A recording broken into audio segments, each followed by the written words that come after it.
All right, so if you want to go ahead All right. and let me know if there's any questions or any issues, I'll be here. All right, perfect. Well, good morning, everyone, and welcome to our talk about Meniere's disease and vestibular migraine. A little background on myself. I joined Stanford back in 2003. I'm a full-time faculty there. I also run the otology division at the Palo Alto VA. And Meniere's disease and vestibular migraine has been one of my dear subjects to my heart. And this is something that, in my opinion, gets neglected. A lot of our doctors don't want to deal with patients who have Meniere's disease or any kind of dizziness, and they just don't get the TLC that and the attention that they deserve. So I have no disclosures. So the question is vestibular migraine versus Meniere's disease. This comes up a lot. This presentation that you're really seeing right now is a mini seminar that I've given at the Academy for the last 4 years in a row. And we're going to go through a discussion and just the way that I look at these two topics. First of all, they're very similar clinical presentations, so they become quite confusing at times. And it's not always a straightforward diagnosis. So you have to pay a lot of attention to details to make the correct diagnosis and subsequent correct treatment. But I'd like to throw something here. They often coexist. Very high percentage of the patients have both symptomatologies. And I'd like to say that really maybe this is a new syndrome, and maybe they're just part of the same disease presenting different ways. Let's go through some historical things. And Meniere's disease, obviously, we know one of the hallmarks of it is a fluctuating unilateral hearing loss. 30 to 50% of Meniere's patients down the road may have bilateral, but the presenting symptom is a fluctuating unilateral hearing loss. They get these episodic vertigo attacks. Episodic in a sense that it comes on quickly, lasts a long time, usually hours. And patients, once the vertigo spell clears, they're relatively good. They do well afterwards. They don't have constant vertigo. They don't have constant dizziness in between spells. And frequently they have unilateral tinnitus. And the classic tinnitus is that roaring seashell, low frequency tinnitus, not the high pitch hissing sounds. Now, a lot of them have ear pressure or fullness. And of course, ear pressure and fullness can be present in a lot of illnesses in the otologic world, but Meniere's patients almost universally have it.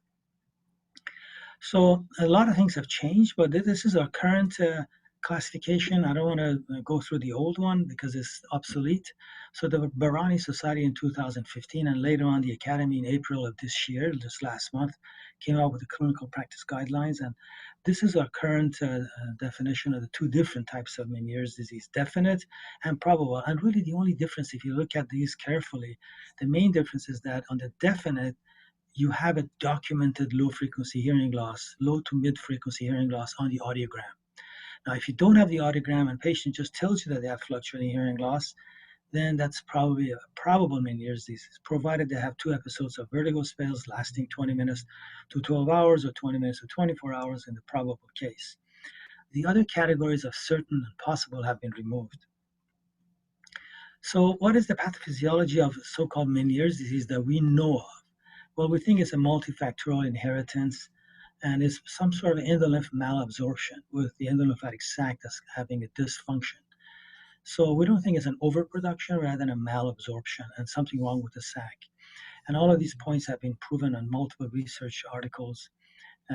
Many of those actually have been written by my professor, Professor Paparella, that I work with. A lot of our articles, our papers are on these topics that have been published.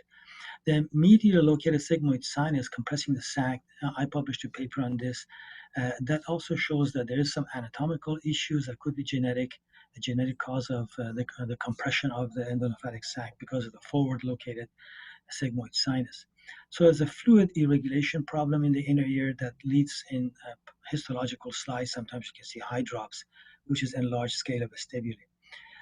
There's also another condition called Meniere's syndrome that basically they have all the same pathologies as Meniere's disease, but they have it as a secondary to an inciting factor, like a car accident, multiple temporal bone fracture, a sudden sensory hearing loss that has patient develops all sorts of symptoms of Meniere's disease. Now, what is vestibular migraine in a nutshell? Well, they have episodic vertigo spells too. Till 5 years ago, we used to think that they don't get vertigo, and vertigo is only for Meniere's patients, but that clearly is not the case. So vestibular migraine patients can also present with episodic vertigo. But the big difference is that vestibular migraine patients never really feel that great between the attacks. They just feel off and dizzy. Maybe they're dizzy all day long. They wake up dizzy, go to sleep dizzy. They just describe the sensation of not feeling well. There's a lot of photophobia. This is something you have to really ask. And this is part of the migraine symptomatology. And phonophobia. Now, phonophobia, which is loudness to intolerance to loud sounds, can also be present in Meniere's patients, but in a form of recruitment. But in vestibular migraine patients is bilateral, is to all sounds. It doesn't have to be too loud. Any kind of a irritation sound can irritate them. And they have a sensation of spatial disorientation, which goes with a second feeling of being off. They just don't feel right. They feel like they're not themselves, and they're just having problems. And there's a lot of visually induced imbalance inciting factors. Looking at the computer screens, looking up and down, going in a shopping mall frequently sets them off. Looking at different shelves, trying to select something. And they also may have a history of headaches, and maybe they've had migraine headaches in the past. Very frequently, what happens with vestibular migraine patients, in their younger days, they've had a lot of migraine headaches, and now the migraine headaches have resolved. And in their older days, now they're having only dizziness, and they don't think they have migraine anymore. And they tell you, oh, I used to have migraines, I don't have them anymore. But that's basically what's happening.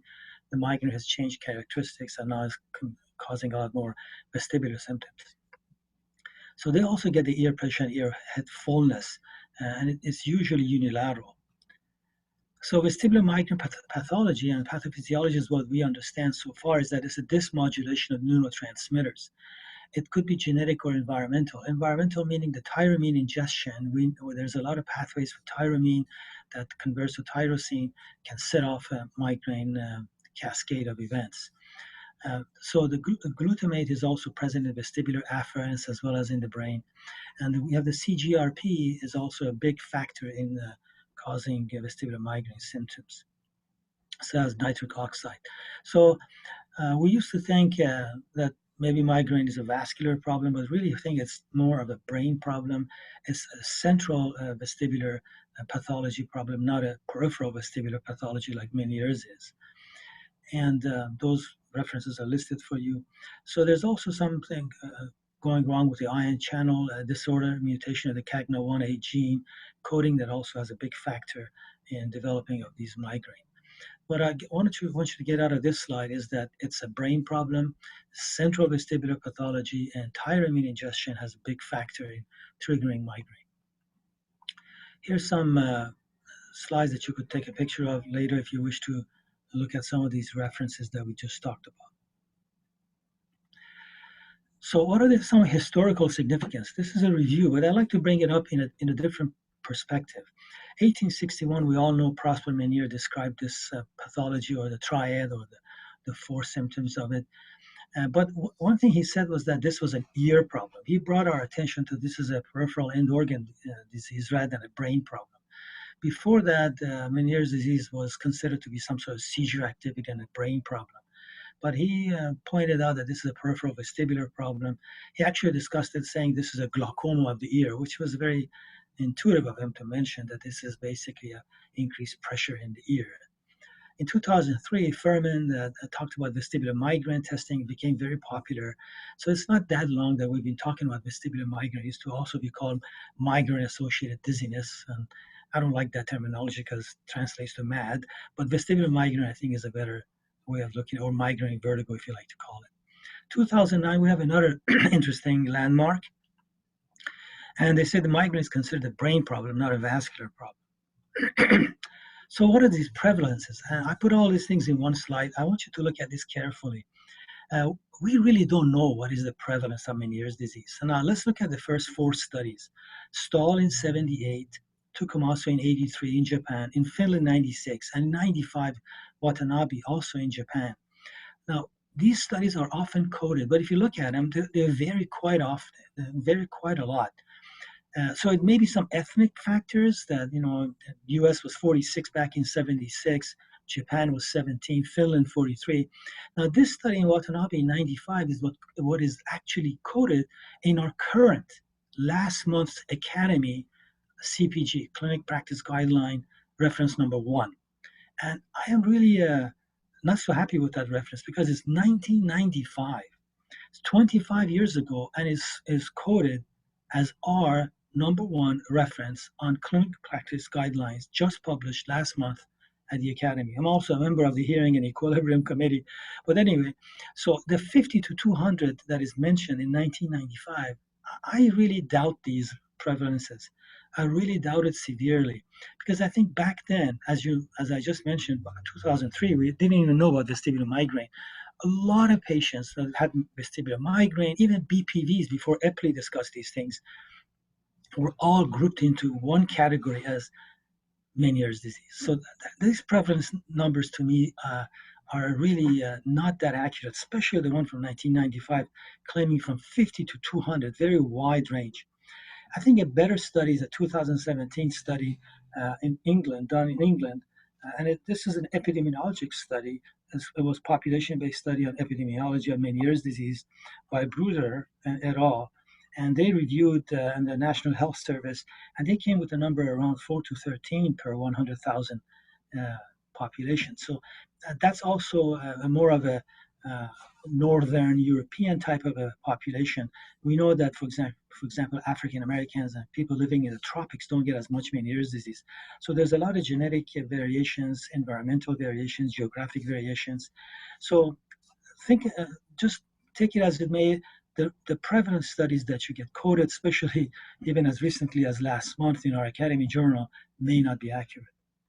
So if you look at this vestibular migraine, we have a lot better data on this. The migraine prevalence is about 14%, and the vertigo in vestibular migraine patients in general is 2.7 to 3.2%. And those are some of the studies for you in Germany and the US, 2.7. Females are more prominent. And if you look at all these data and look at the population studies and the number of people that we have, vestibular migraine is technically 100 times more common than Meniere's disease. As a matter of fact, if you think somebody has Meniere's disease, first rule out migraine because you may be dealing with the wrong diagnosis. So vestibular migraine is as common as hypertension, diabetes, asthma, even combined. So if you look at the measured incidence annually, it comes to 448 for 100,000. So migraine is almost as rare as an acoustic neuroma. Acoustic neuroma is 1 or 2 per 100,000, migraine maybe 10 per 100,000. But in Meniere's disease, but migraine is quite common. I mean, it's 448 per 100,000. So looking at these, 15,000 cases of maybe true Meniere's disease versus 1.5 million per cases. Divide that between the 4 to 6,000 otolaryngologists we have in this country and all the maybe 300 neurologists that we have in this country. So you can see that the preponderance of vestibular migraine is far greater than Meniere's disease. So Meniere's disease in clinical symptoms classically was divided into typical and atypical. Typical Meniere's disease is what we always say a medical student can diagnose. Not necessarily, but if you have unilateral fluctuating hearing loss, especially low frequency to mid frequency, you have episodic vertigo that patients feel good in between the attacks, you have this low frequency humming seashell tinnitus and fullness, you have typical classic Meniere's. Atypical Meniere's disease was discussed back in 1972 on the Academy of Clinical, something similar to the CPG back then. It wasn't called that. But back in 72, they devised vestibular Meniere's versus cochlear Meniere's. These classifications are now really under question. Vestibular Meniere's disease is patients who have episodic vertigo with no hearing loss. And most of these patients are probably vestibular migraine. And cochlear Meniere's is patients that have fluctuating hearing loss with no vertigo. These actually may exist. I've had patients that present like this and later on they develop full-blown Meniere's disease 2-3 years later. So keep an eye for patients that are atypical. Vestibular migraine, I don't want to spend too much time on this because I don't think it makes that much difference the way they classify it, but basically 5 episodes of moderate severe vestibular symptoms lasting 5 to 72 hours, and they have current or previous history of migraine. I think previous history of migraine is more prevalent. Many of these patients, they say, oh yeah, when I was in my 20s and 40s, I had migraine, now in their 50s, and most of them, female patients, they say, I used to have perimenstrual migraines, and now I don't have it since they've gone through menopause.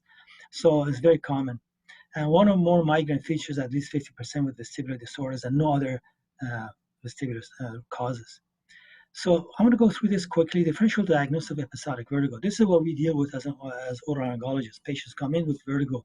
Well, we want to make sure they don't have the classic benign paroxysmal positional vertigo.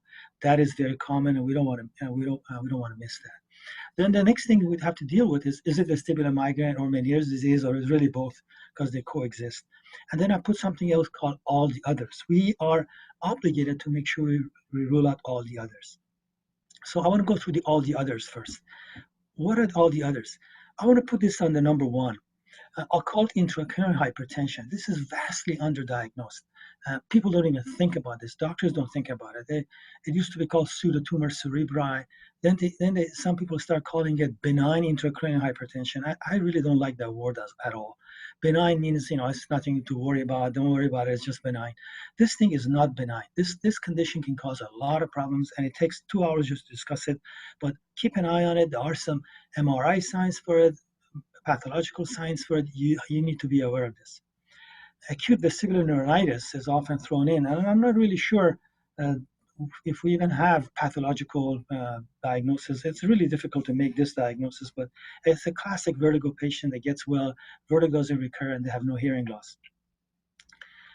Acute labyrinthitis. This is what ER people call to everyone. You go with vertigo to any emergency room, they tell you have labyrinthitis.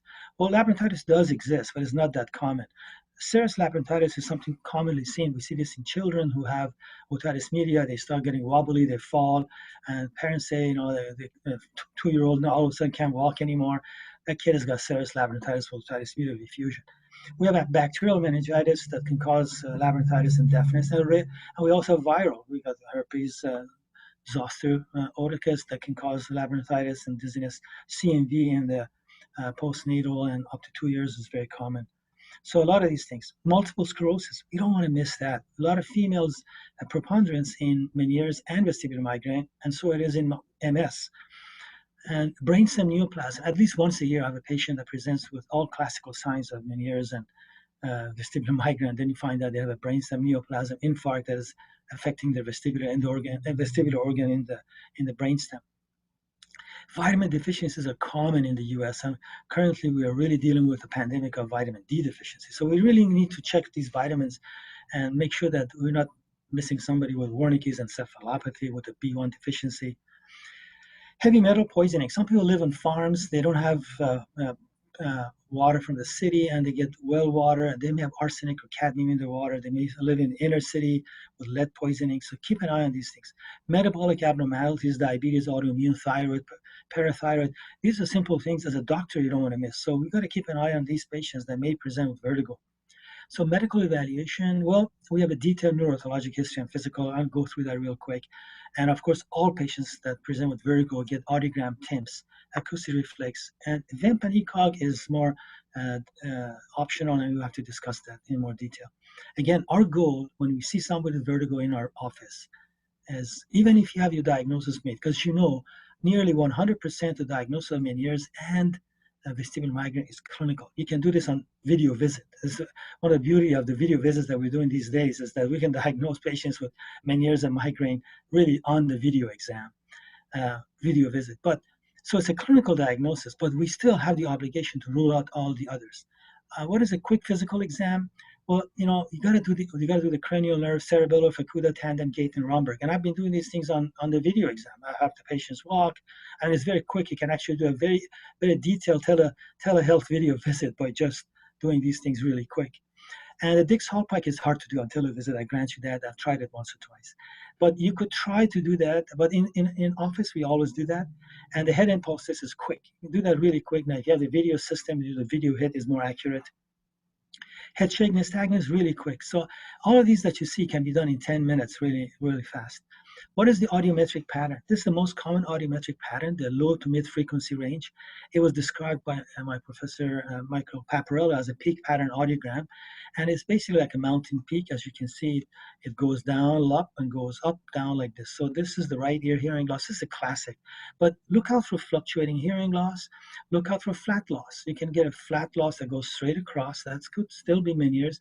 A burnt out Meniere's after many, many years basically gets a flat loss. Patients who fluctuate, and after several years, they just go flat. High frequency downsloping hearing loss is less common, And I'd be very, very leery of making a diagnosis of Meniere's disease in somebody with high frequency downsloping hearing loss, unless you can document that it's fluctuating and it's clearly related to Meniere's. So here's a patient with a high frequency downsloping sensory hearing loss. And here's another audiogram, a flat loss. And you can see, I'm sorry about the poor quality, but you can see that it is kind of flat. And here's another one. Now this patient audiogram right side is basically normal. But you know what? This is the same patient. This is the same patient of mine who documented fluctuating sensory hearing loss. One day flat, one day normal, and one day high frequency drop. And so this is the last of it. And these were the first two, and this is the third one. So this is amazing. Really only Meniere's does this. So let's go through this. This is a clinical presentation side by side. Meniere's and vestibular migraine, both have episodic vertigo. Unilateral tinnitus, the vestibular migraine clinically doesn't really have tinnitus, but many patients in the society have bilateral tinnitus. This is a 20% of the population in the urban environment have bilateral tinnitus.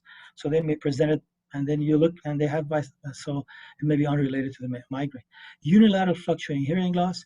Usually the vestibular migraine patients don't have any fluctuating hearing loss. And spontaneous spells, they also get spontaneous spells. They get auditory aura. Meniere's patients feel sometimes the tinnitus coming on, the roaring sound is coming on, and then they start getting the vertigo. Whereas vestibular migraine, they get a visual gustatory aura. They have a bad taste of something weird going on, and then they get a lot of scotomas or other things in their vision, and then the dizziness, the vertigo comes on. And Meniere's patients are clear in between attacks. They feel good. I mean, and that's why it's important to know how bad their attacks are. If the attack is one attack every 6 months, you don't want to take any significant action on that patient. But a patient that has constant attack is quite different. Vestibular migraine patients get a spatial disorientation and versus clear orientation. So these are very different. So migraine patients can function normally in between their attacks. They could be doctors, engineers, all sorts of workers, and they do just fine in between their attacks. Vestibular migraine patients, they don't do very well all day long, constantly going on. Well, the headaches is also mentioned. The headache and the vestibular migraine sometimes can be confused with the ear pressure in the Meniere's patients. Special testing. Well, as far as Meniere's disease, our academic guidelines strongly recommends against doing ECOG testing or any kind of special testing for Meniere's patients, because Meniere's diagnosis is a clinical diagnosis. So if you major diagnosis clinically, you don't really need to do a lot of these tests. These tests are really, I usually do these tests if I'm at a loss. If somebody has such a complicated thing, they have triple P, they've got postural positional dizziness, they got BPV going on, there's some positional component, they've got a fluctuating hearing loss, they got migraine, and he's trying to figure out what's going on with that patient, then you may rely on these tests. But don't go and do all of these tests routinely. The first VNG, called CVEMP and OVEMP and HIT and head shake nystagmus are done very commonly, but ABR, CDP, and rotary chair rarely. So what happens when you do these tests? Let's look at these tests. This is a slide that you could really, I think this makes a big difference if you want to interpret your test results. Unilateral caloric weakness is seen commonly in Meniere's patients, very rare in vestibular migraine. And hyperactive calorics is seen in vestibular migraine, opposite of weakness. So if you do caloric testing on migraine patients, they get really sick and they won't like you at all, and they won't even come back to your office maybe. So if you think somebody has vestibular migraine, please don't put them through VNG testing or calorics. Central pathology can be seen on VNG and as very, very commonly seen on vestibular migraine patients. So I've developed what I call limited VNG. The limited VNG that we do in our office is that we do everything except the calorics. And that really helps sometimes get the data that we want. It does the Dix-Hallpike, it rules out benign positional vertigo, it gets the saccades and the gaze and all that, and we just don't get them sick with the caloric. Dix-Hallpike is usually normal in these patients, both of them. Now, on vestibular migraine patients, you get a weird Dix-Hallpike. You do a Dix-Hallpike in a migraine patients, they get dizzy. Sometimes they get violently dizzy. Put them down and they're just coming off the table. But you look carefully and there's no nystagmus. And you say, what is going on here? This patient is dizzy, they're vertiginous, they're coming off the table, no nystagmus. When you see that, be very, very leery that this could be a migraine patient, not a BPV case. ECOG, they're both elevated. The patterns are very similar. SP to AP ratio is elevated more than 0.5 and probably in most of them. CVIP and OVIMP can be helpful. CVIP is usually normal in both of them. OVIMP is normal in Meniere's patients, but very significantly abnormal in vestibular migraine patients. So here's a study on VIMP. You can write down the reference on top. And I just bring your attention that 72% of normal bilateral CVIMP and then had abnormal or absent unilateral OVIMP. And so these are vestibular migraine patients that underwent VIMP testing. So if you get normal CVIMP and abnormal absent OVIMP, you may have vestibular migraine. Again, it's a clinical diagnosis, but if you want to rely on your test, this is the best way to look at it. And I think this is one of the best studies that just came out. So reduced or absent amplitude of OVIMP is commonly seen in vestibular migraine patients. So to simplify summary, again, Meniere's disease has cochlear symptomatology, unilateral fluctuating hearing loss. Vestibular migraine has visual symptomatology, scotomas, bright lights bother them, flashes of light, spotlights. They have auras that they get that they know that it's coming on. They get a gustatory change, and then about 10 minutes later, they got the vertigo attack. So again, I want to throw this again at you. I think really, I mean, there's a lot of controversy here. A lot of my colleagues argue back and forth that some recent papers say that maybe Meniere's disease doesn't even exist and it's all migraine. And I don't really argue with that. I think this is one spectrum of probably the same disease entity we're dealing with, but it is this disease, so if you want to call it a different name, in the future somebody may call it a different name. Some patients have it in their central vestibular pathology, in the vestibular nuclei and the brainstem pathology in the vestibular migraine patients, and some patients have it more in the peripheral end organ pathology. But the treatment algorithm is slightly different. And remember, they do coexist. The classical Meniere's vestibular Meniere's that was discussed in the 70s, maybe really is vestibular migraine.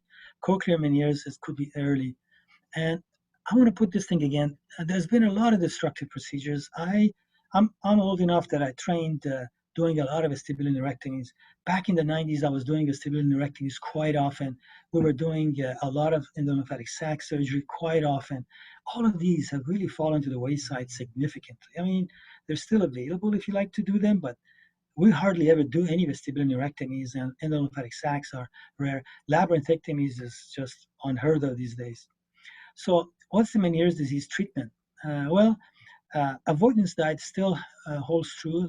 Some patients are salt sensitive, not all, maybe 20-30%. Low salt restriction helps them. But beta histine is really helpful, and it's a very relatively safe medication, except for some minor cardiac, in some patients have cardiac issues. But otherwise, beta histine that's used all over the world. I mean, it's used across the board in Tijuana in California, but we don't have it. So here, we don't have it available as a prescription, but you could make it a compound medication. I use it quite often on just about everywhere that I think has got Meniere's, and it's really valuable. You get a significant improvement. I like Zofran as needed instead of meclizine. I think Zofran has got a lot better side effect profile and it doesn't cause the inhibition of the labyrinthine system like meclizine does. A burst of oral prednisone can be helpful, but if you use it, make sure you check bone density annually. Intratympanic steroids is the latest thing for the last 5-6 years, and I think that has really been very helpful, reducing vertigo attacks and getting patients out of the bad spell. But again, there's a risk of TM perforation, and you have to be judicious in how to use it. I'd be happy to discuss any different top dosages and stuff. I use the dexamethasone 24 milligram per cc. And we use a myringotomy incision and just put it through the myringotomy incision. Diuretics. Well, diuretics is routinely used for all Meniere's patients, but you have to really pay attention. Is it really helping or not? Diuretics are not without their complications and side effects. So I would say, in my experience, maybe 1 out of 3 patients that I think has Meniere's disease responds to a diuretic therapy. Which diuretic? Use the safest one first, maybe a combination hydrochlorothiazide, triamterene, or low dose, and then increase the dose. Usually the low dose doesn't do much, so you got to go to the 50/75 quickly. But you need to check the BUN and creatinine and potassium. I do a metabolic test before I put somebody on diuretic to begin with, because what if they have a undiagnosed chronic renal insufficiency and you put them on diuretic and then put them into a renal insufficiency?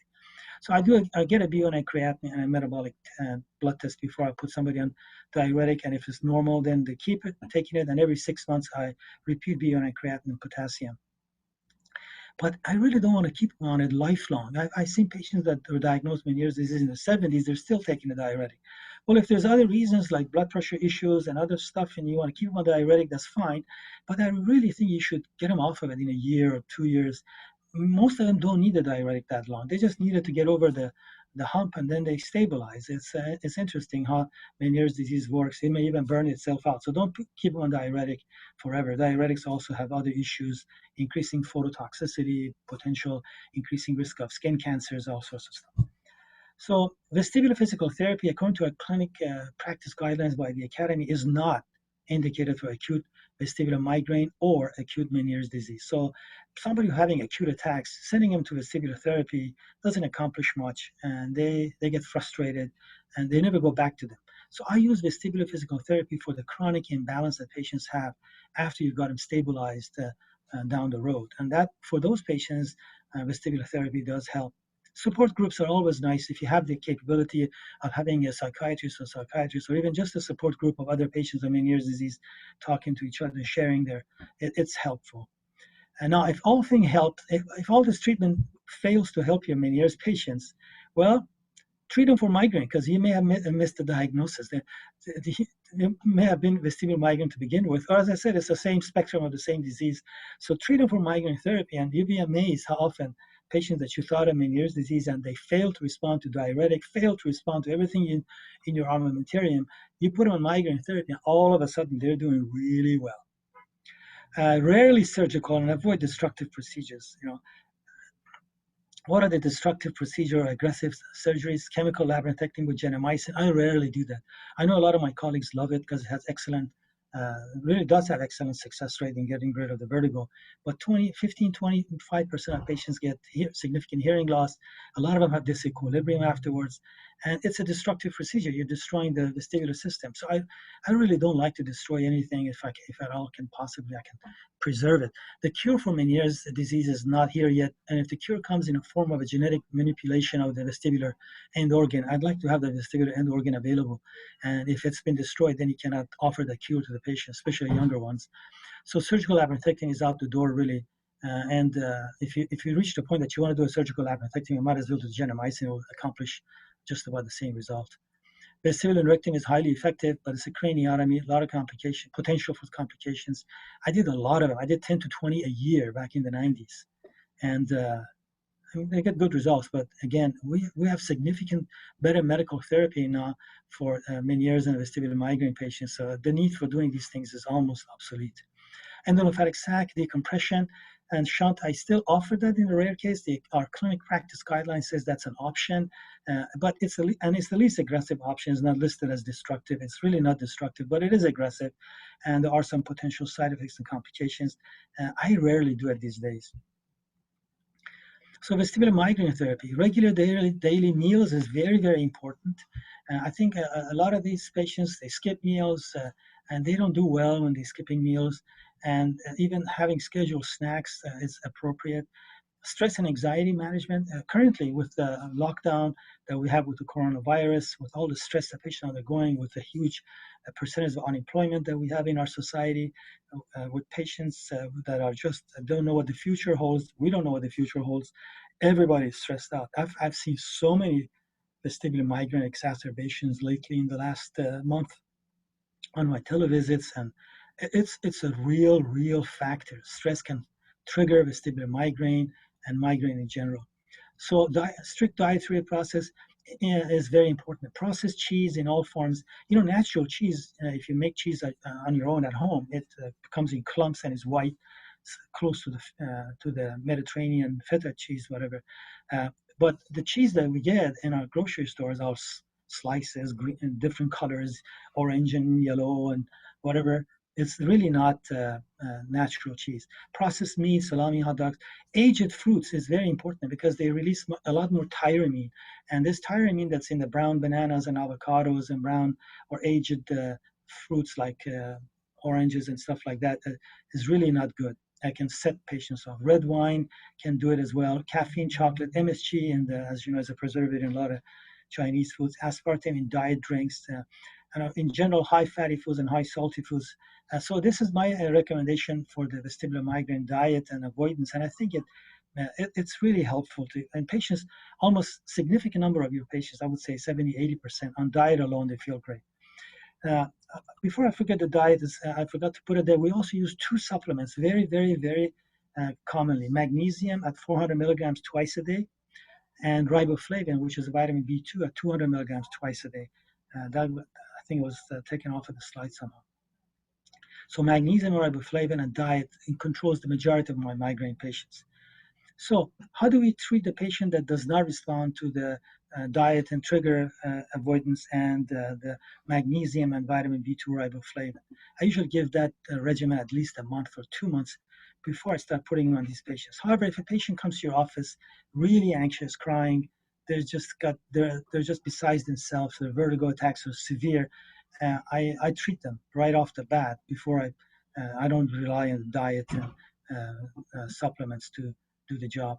So the best medication for most patients is nortriptyline. Start them at very low dose 5, maybe 10 milligrams a night for a week, then 20 for a week, 30 for a week. And I'll let the patient titrate themselves. I say, listen, after you reach 30, decide. If you're feeling much better, stay at 30. If you feel that you need a little bit more, maybe go to 40. So these are 10 milligram tablets. I wouldn't go more than 75, even though the safe dose is 150, but 75 is probably the best. And after that, you start getting cardiac QTC symptoms, and you should get cardiology consult. Alternative is amitriptyline. Is very similar to nortriptyline. As you know, amitriptyline dissolves and becomes nortriptyline. But amitriptyline has a little less different. It has more sedative effects. They get a little sleepier, but the weight gain, side effect of weight gain is maybe a little less with amitriptyline.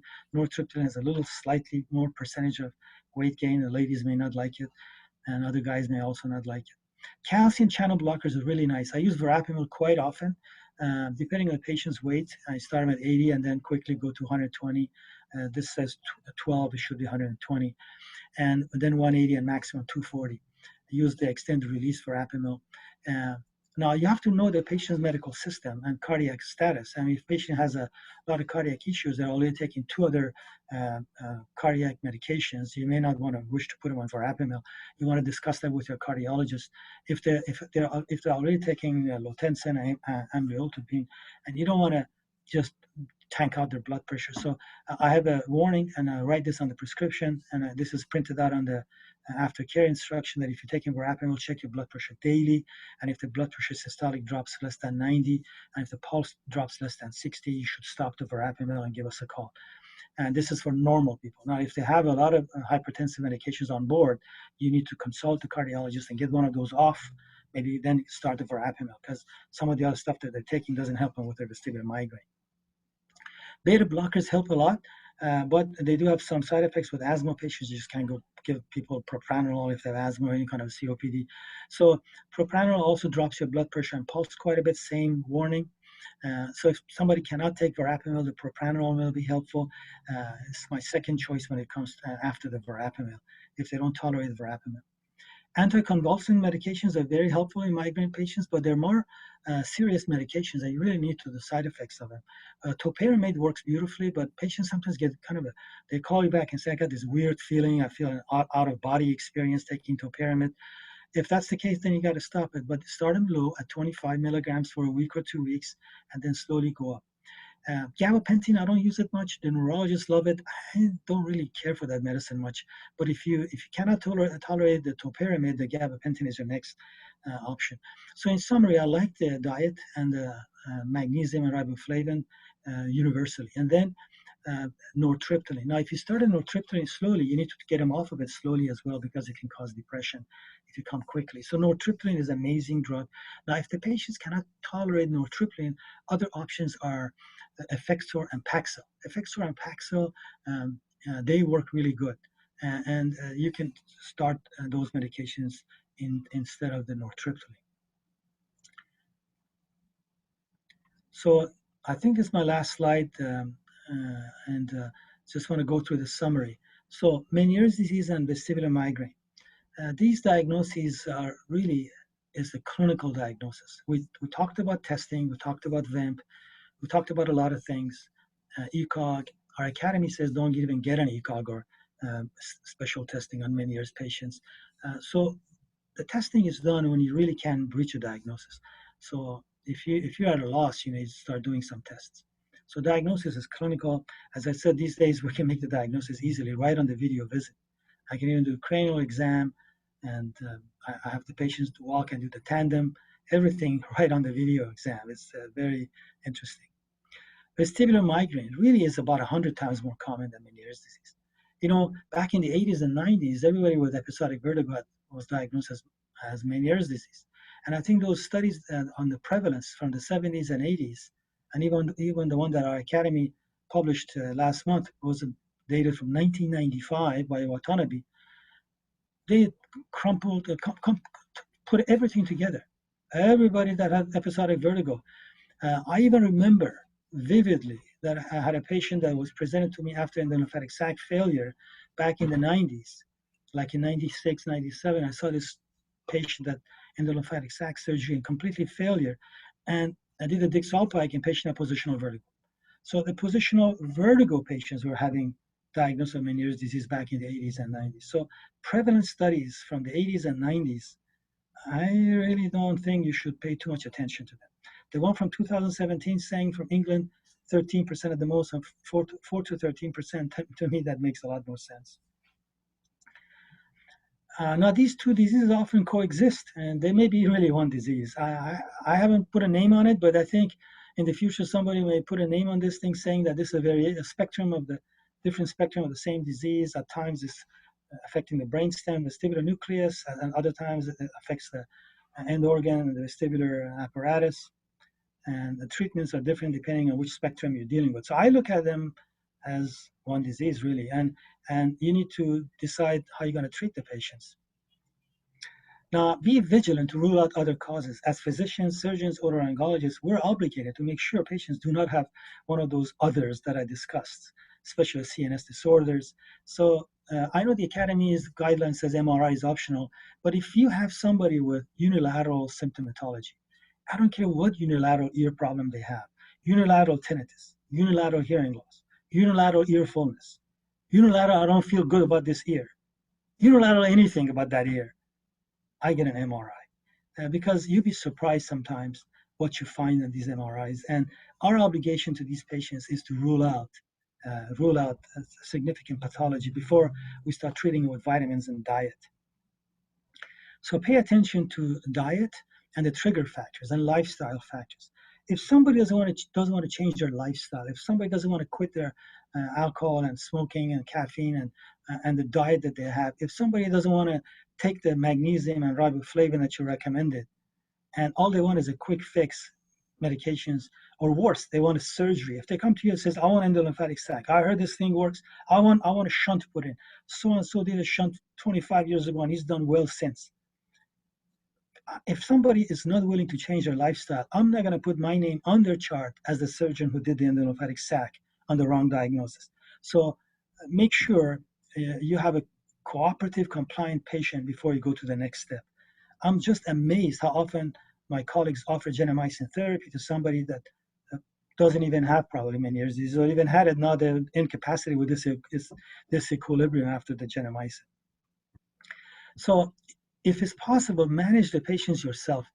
I haven't found too much luck sending patients to our colleagues, neurologists, vestibular therapists. Manage the patient yourself, then get the consult. Get the patient stable. Once the patient's stable and now your diagnosis is confirmed and patient's comfortable, if you wish, then you could refer the patient for neurology consult and get other things like support groups, vestibular.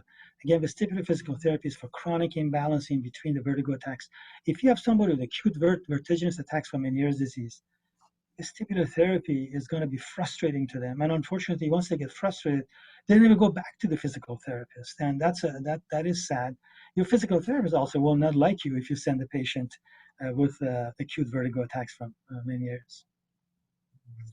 So again, avoid surgery, really, especially destructive procedures. If you want to do surgery and you're absolutely convinced the patient has Meniere's disease and you're absolutely convinced that there's nothing else left to do and the patient is incapacitated, do an endolymphatic sac decompression. And if it's done well, hopefully you will not harm the patient and you may get good results for 5 years. But then we know the good results drop to significantly, maybe even 40% after 10 years. So, which is the same as probably medical therapy and placebo. So I would avoid surgery at all costs. Again, as I said, the cure for Meniere's disease is not here yet. And if the cure becomes a genetic manipulation of maybe stem cell or whatever that has to be injected into the inner ear, if you've already removed the inner ear, then you cannot offer the cure to the patient. So I really think all the disruptive procedures we've been taught in the 80s and 90s, in my opinion, at this time, currently, till we've come up with another treatment option, is a thing of the past. And I know our colleagues still talk about surgical treatment for vertigo, and I know there's a lot of talks on surgical treatment for this and that, and more power to them. I used to do a lot of them, but nowadays we can treat most of these patients medically. And with the diet changes, vitamins, I mean, it's amazing how we can help these patients now medically with intratympanic steroid injections and a rare gentamicin injection if needed. So I think that's my last slide, and we can maybe stop sharing my star. And all right, so if there is any questions, we have several minutes. I think we have a significant amount of time. I went through this quickly, but I wanted to get the points across. And let me see if there's any questions or any, you can send it to the chat or.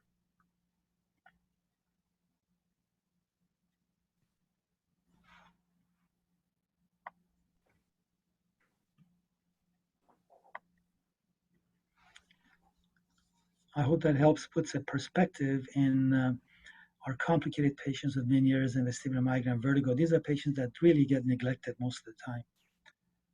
That was a great talk, really elucidating. Thank you very much for giving it today. Sure. It was a pleasure and honor to be here, and good luck with everything. And hopefully you guys will get back on speed soon. You too. Stay safe. Thank you. Bye-bye now. Bye.